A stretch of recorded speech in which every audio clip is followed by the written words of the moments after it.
الحمد لله نحمده ونصلي على رسوله الكريم أما بعد عن أبي أيوب الأنصاري رضي الله تعالى عنه أن رسول الله صلى الله عليه وسلم قال من صام رمضان ثم أتبعه ستا من شوال كان كصيام الدهر رواه مسلم۔ ابو ایوب انصاری رضی اللہ تعالیٰ عنہ بیان کرتے ہیں کہ رسول اللہ صلی اللہ علیہ وسلم نے فرمایا، جس نے رمضان کے روزے رکھے پھر اس کے بعد شوال کے 6 روزے بھی رکھے تو وہ ایسا ہے جیسے اس نے پورے سال کے روزے رکھے۔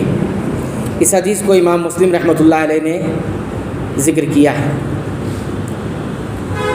اس حدیث میں اس شخص کے اجر کا بیان ہے جو رمضان کے روزے رکھنے کے بعد شوال کے 6 دنوں کے روزے بھی رکھتا ہے۔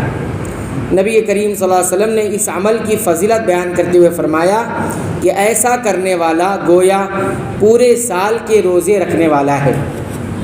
اس کی وجہ یہ ہے کہ ایک نیکی کا اجر 10 گنا ہوتا ہے، لہٰذا رمضان کے روزے 10 مہینوں کے برابر ہو گئے اور شوال کے 6 روزے 2 مہینوں کے برابر ہو گئے۔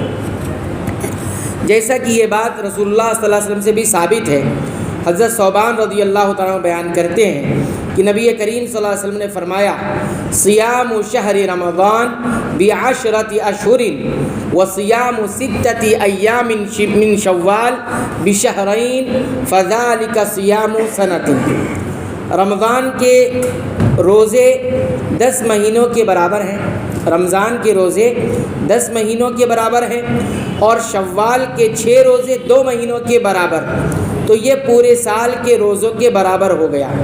یہ حدیث ابن ماجہ اور سنن نسائی کی ہے اور یہ حدیث بھی صحیح ہے۔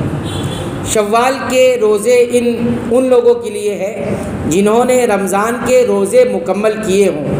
اگر کسی کے ذمے رمضان کی قضا ہو تو پہلے وہ پوری کرے، کیونکہ نبی کریم صلی اللہ علیہ وسلم نے حدیث میں کیا فرمایا، ثم اتبعہ 6 من شوال، پھر اس کے بعد یعنی رمضان کے پورے روزے رکھنے کے بعد پھر 6 روزے مکمل کریں گے تو اس کو یہ اجر ملے گا یا ان لوگوں کے لیے یہ روزہ رکھنا ہوگا۔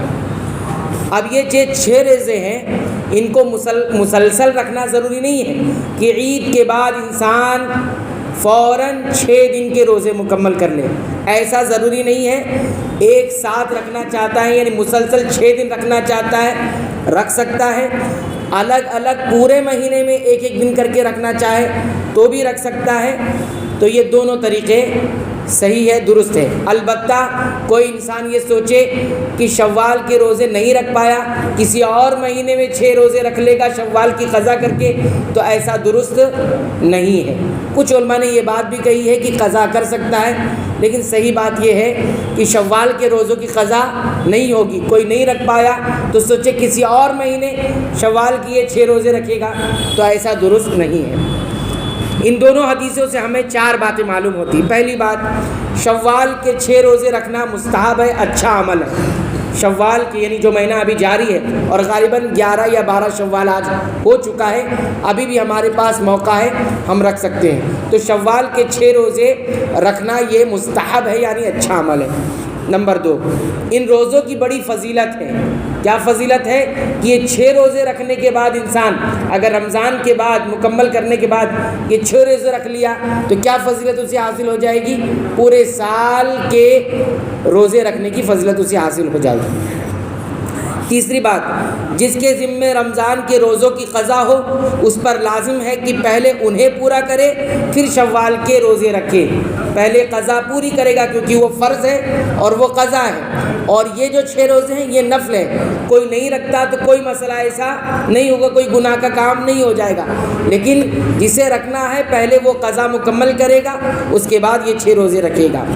اور چوتھی اور آخری بات، ان 6 روزوں کا ثواب کسے حاصل ہوگا؟ اسے حاصل ہو جائے گا چاہے یہ 6 روزے مسلسل رکھے جائیں یا الگ الگ رکھے جائیں۔ کسی کو طاقت اور ہمت ہے تو مسلسل 6 دن روزے رکھ لے، یہ 6 روزے اس کو بھی ثواب ملے گا، اور اگر کسی کی طاقت ہمت اور کام اور حالات ایسے نہیں ہیں کہ مسلسل نہیں رکھ سکتا تو وہ الگ الگ کر کے 1 دن 2 دن 3 دن 6 دن مکمل کر لے، لیکن وہ دن کس کے ہونے چاہیے؟ شوال کے مہینے کے ہونے چاہیے۔ تو اگر الگ الگ کر کے بھی رکھے گا تو اس کو بھی یہ اجر و ثواب حاصل ہو جائے گا، یعنی پورے سال کے روزے کا ثواب اسے مل جائے گا۔ لہذا ہمیں چاہیے کہ ان 6 روزوں کا بھی اہتمام کرے۔ ابھی ہمارے پاس موقع ہے، شوال کا مہینہ 1 ہی عشرہ ابھی گزرا ہے، 2 عشرے ہمارے پاس الحمدللہ موجود ہے، لہذا ان 6 روزوں کا بھی اہتمام کرے تاکہ ہمارے وہ روزے جو رمضان میں ہو چکے ہیں اس کی کمی بھی پوری ہو جائے اور سال بھر کے روزوں کا اجر و ثواب بھی ہمیں مل جائے۔ اللہ تعالی ہمیں نیکیوں کی توفیق عطا فرمائے، آمین، تقبل یا رب العالمین۔